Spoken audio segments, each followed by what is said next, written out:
Bonjour, cette capsule concerne les fonctions logarithmiques. Commençons par définir ce que c'est qu'une fonction logarithmique. C'est une expression de la forme y égale f de x égale log en base b de x, où la base est un nombre réel, est plus grande que 0 et différente de 1. Dans l'expression y égale log en base b de x, le y est l'exposant, le b est la base, et le x est l'argument ou on peut aussi dire la puissance. Un petit rappel. Lorsque la base n'est pas indiquée, c'est qu'elle vaut 10. Il y a deux types de fonctions logarithmiques. Tout d'abord, lorsque la base est plus grande que 1, nous avons une fonction logarithmique croissante. Lorsque la base est entre 0 et 1, il s'agit de fonctions décroissantes. Nous allons étudier les caractéristiques des graphiques des fonctions logarithmiques. Commençons par les cas où la base est entre 0 et 1. Vous avez à la gauche un graphique de la fonction g de x égale log en base 1/2 de x. Si l'on étudie ce graphique, on s'aperçoit que les x qui sont utilisés sont uniquement ceux qui sont supérieurs à 0. Il n'y a aucun x négatif qui font partie de la fonction. Il n'y a pas non plus de x égale 0 qui fait partie de la fonction. Le domaine est donc l'intervalle de 0 exclu à l'infini. L'image. Tous les y des réels sont utilisés, autant les négatifs que les positifs. L'image est donc R. L'ordonnée à l'origine est la valeur du y lorsque le x vaut 0. Dans notre cas, la courbe ne croise jamais l'axe des y. Il n'y aura pas d'ordonnée à l'origine. En ce qui concerne le 0 ou abscisse à l'origine, ici, la courbe coupe l'axe des x au point de coordonnées 1, 0. Le 0 est donc x égale 1. La fonction est décroissante sur l'intervalle qui va de 0 exclu à l'infini. Il n'y a aucun extrémum. La courbe monte autant qu'on veut vers le haut et elle descend autant qu'on veut. On ne peut donc pas trouver de valeur la plus grande ou de valeur la plus petite. Si on s'éloigne de l'origine du plan cartésien, en montant, on se rend compte que plus le y devient grand, plus la courbe se rapproche de l'axe des y. En fait, la distance entre la courbe et l'axe des y devient de plus en plus petite. Cela veut dire que la droite qui constitue l'axe des ordonnées, l'axe des y, est une asymptote à la courbe. L'équation de l'axe des y est donnée par x égale 0. Notre fonction est positive sur l'intervalle qui va de 0 exclu jusqu'à 1 exclu et elle est négative de 1 exclu à l'infini. Observons maintenant le cas où la base est plus grande que 1. Nous avons à droite le graphique de la fonction f de x égale log en base 2 de x. Seuls les x qui sont supérieurs à 0 sont utilisés. Le domaine est donc l'intervalle de 0 exclu jusqu'à l'infini. Pour l'image, on se rend compte que tous les y sont utilisés. L'image est donc R. Il n'y a pas de point de rencontre entre la courbe et l'axe des y.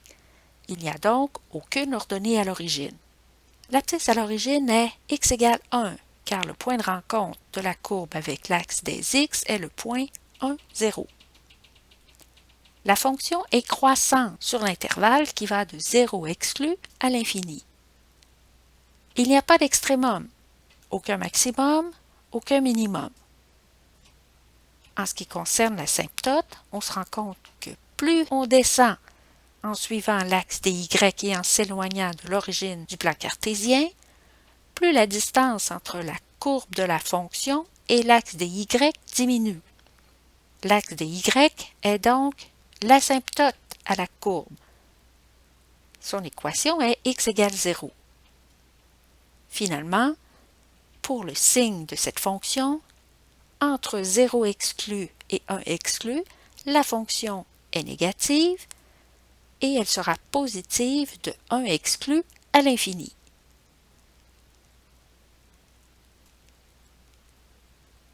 Lorsqu'on veut tracer le graphique d'une fonction logarithmique, il est possible, bien sûr, de donner des valeurs à x et de calculer les valeurs de y qui correspondent. Toutefois, c'est plus facile de transformer notre expression logarithmique, notre équation logarithmique, en une équation exponentielle. Et ensuite, on va donner des valeurs à y et on va calculer les x qui correspondent. Lorsqu'on a y est égal au log en base b de x, c'est équivalent à dire que x est égal à b exposant y. Si on regarde l'expression de droite, nous allons donner des valeurs à y et nous allons calculer le x qui correspond.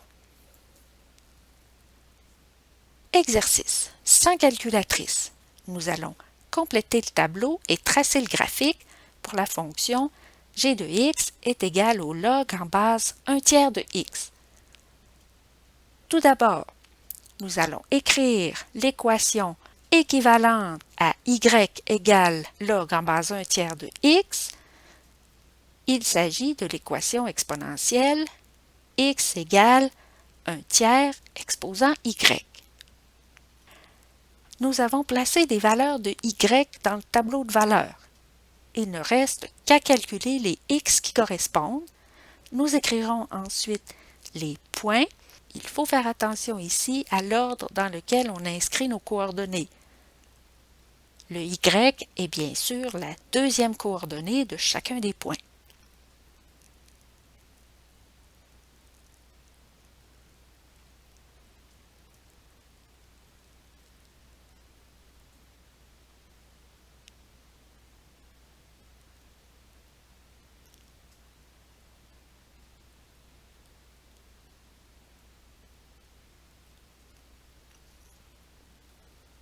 Nous allons maintenant parler de fonctions réciproques.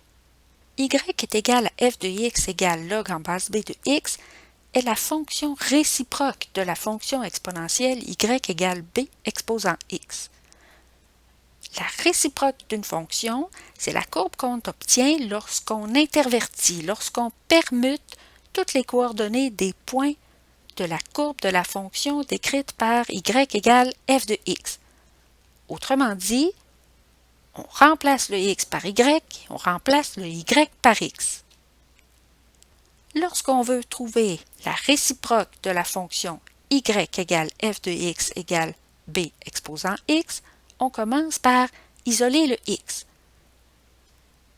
Le x est l'exposant qu'il faut donner à la base b pour obtenir y. X est donc le logarithme en base b de y. Ensuite, on remplace le y par x et le x par y. Et on obtient y égale au log en base b de x.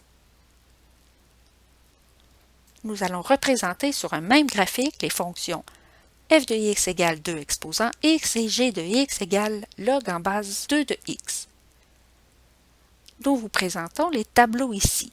Il est à remarquer, par exemple, pour la première ligne de nos deux tableaux, que pour la fonction f de x, lorsque x égale moins 2, le y vaut 1/4. Si on va dans le tableau de droite, lorsque le x vaut 1/4, le y de la fonction g de x vaut moins 2. On a donc interverti le x et le y pour la fonction g de x par rapport à la fonction f de x. Observons le graphique de ces deux fonctions. La courbe en bleu est celle de f de x et la courbe en rouge est celle de g de x. On s'aperçoit que la courbe en bleu et la courbe en rouge sont symétriques par rapport à la ligne pointillée verte. La ligne pointillée verte est une droite d'équation y est égal à x. Si on pliait la feuille le long de la droite pointillée verte, la courbe rouge et la courbe bleue arriveraient une par-dessus l'autre. il y a une symétrie miroir de nos deux courbes par rapport à la droite d'équation y est égal à x. Nous allons représenter dans le même graphique les fonctions f de x égale 1 demi exposant x et g de x égale log en base 1 demi de x. Voici les deux tables de valeurs et voici le graphique. Nous observons encore une fois une symétrie de nos deux courbes par rapport à la droite d'équation y est égal à x. Ce sont donc deux courbes qui sont réciproques l'une de l'autre. Chacun des points de la courbe en rouge est constitué en permutant les coordonnées des points de la courbe en bleu. La fonction logarithmique de base e, c'est-à-dire f de x égale ln de x, c'est la fonction réciproque de la fonction g de x est égale à e exposant x. Si l'on observe le graphique, on s'aperçoit que la courbe de g de x égale e à la x et la courbe f de x égale ln de x sont symétriques l'une de l'autre par rapport à la droite pointillée en vert, par rapport à la droite d'équation y est égal à x. Observons l'effet du paramètre multiplicatif a. On a certaines fonctions logarithmiques qui possèdent un paramètre a. Elles ont alors la forme y égale g de x égale a fois log en base b de x, où a appartient au réel. Si a est différent de 0, on va obtenir la courbe de g de x en multipliant les images de la courbe de la fonction f de x égale log b de x par la valeur a. Un exemple, on a f de x égale 2 exposant x.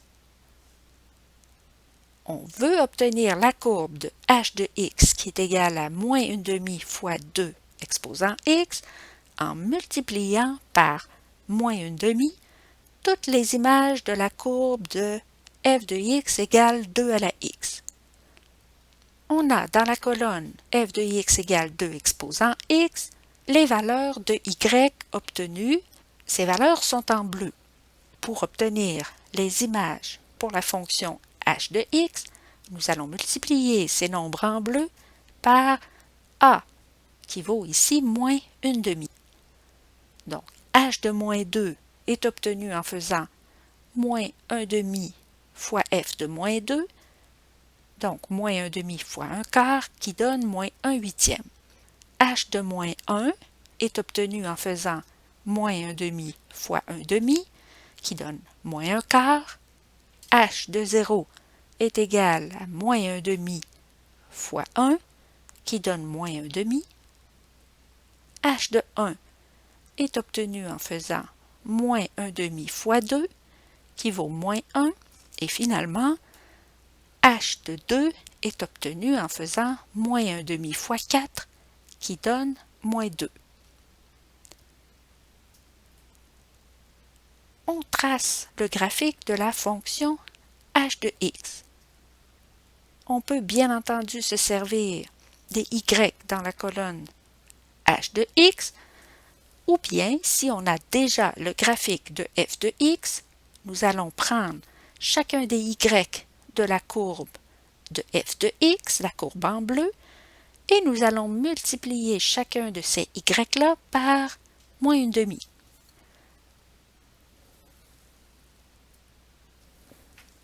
Ainsi, pour le point de coordonnées 2, 4, 4 fois moins 1/2 donne moins 2, on obtient ainsi le point 2, moins 2 pour la fonction h de x. Pour le point 1, 2, on prend 2, le y, on multiplie par moins 1/2 et on obtient moins 1, ce qui nous donne le point correspondant 1 moins 1 pour la fonction h de x. Ainsi, il est très rapide et très facile de parvenir à dessiner la courbe de la fonction h de x.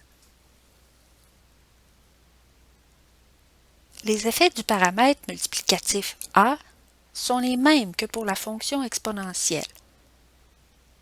Pour le graphique de gauche, la fonction dont la ligne est pointillée est f de x égale log en base 2 de x. La fonction g de x est égale à 3 log en base 2 de x. Le paramètre multiplicatif est 3. Chaque y de la fonction f de x sera multiplié par 3. Nous aurons donc, par exemple, pour le point 4, 2 de f de x, le point 4, 6 pour la fonction g de x. Pour le point 1 demi moins 1 de la fonction f de x, nous aurons pour la fonction g de x le point 1 demi moins 3. On constate qu'il y a un étirement vertical. Pour l'image en B, la fonction f de x égale log en base 2 de x est toujours en pointillé et la fonction g de x est ici 1/3 fois log en base 2 de x. Le point de coordonnées 4, 2 pour la fonction f de x deviendra le point 4, 2/3 pour la fonction g de x. Le point de coordonnées 1 demi moins 1 pour la fonction f de x deviendra le point de coordonnées 1 demi moins 1/3 pour la fonction g de x. Il y a une compression verticale de la fonction g de x par rapport à la fonction f de x, parce que tous les y de f de x sont divisés par 3 pour former les y de g de x. En C, nous avons f de x égale log en base 2 de x et g de x égale moins log en base 2 de x. Tous les y de la fonction g de x sont formés en multipliant les y de la fonction f de x par moins 1. Il n'y a donc ni compression ni étirement, mais un renversement, une symétrie par rapport à l'axe des x. Observons l'exemple D. Nous avons toujours la fonction f de x égale log en base 2 de x et la fonction de g de x est moins 3 fois log en base 2 de x. Chaque y de la fonction f de x est multiplié par moins 3. Le point 4, 2 pour la fonction f de x donnera le point 4, moins 6 pour la fonction g de x. Le point 1 demi moins 1 de la fonction f de x deviendra le point 1 demi 3 de la fonction g de x. On s'aperçoit qu'il y a un étirement de la fonction g de x par rapport à la fonction f de x. Non seulement il y a un étirement, mais il y a aussi un renversement, une symétrie par rapport à l'axe des x. Cette symétrie par rapport à l'axe des x est causée par le 3 qui est négatif. Exemple E, nous avons comme fonction g de x moins 1/3 log en base 2 de x. Donc, tous les y de la fonction f de x seront multipliés par moins 1/3. Nous aurons donc un renversement, une symétrie par rapport à l'axe des x, puisque notre paramètre multiplicatif est négatif, et nous aurons une compression verticale, parce que si on regarde 1/3, ici on ne tient pas compte du signe, 1/3 est plus petit que 1. Donc par exemple, le point 8, 3 de f de x deviendra 8 moins 1. On a fait 3 fois moins 1/3 pour obtenir moins 1. Le point 4, 2 de f de x deviendra le point 4 moins 2/3 pour la fonction g de x. Dans chacun des cas qu'on vient de voir, nous n'avons pas besoin de calculer à partir du début les valeurs de g de x. Il suffit de prendre les y des fonctions f de x et de les multiplier par leur paramètre a adéquat de la fonction g de x. C'est donc assez simple de faire le graphique des fonctions g de x si on a le graphique des fonctions f de x. Nous allons résumer ici les effets du paramètre multiplicatif a. Si a est plus grand que 1, nous allons avoir une courbe qui va être étirée verticalement.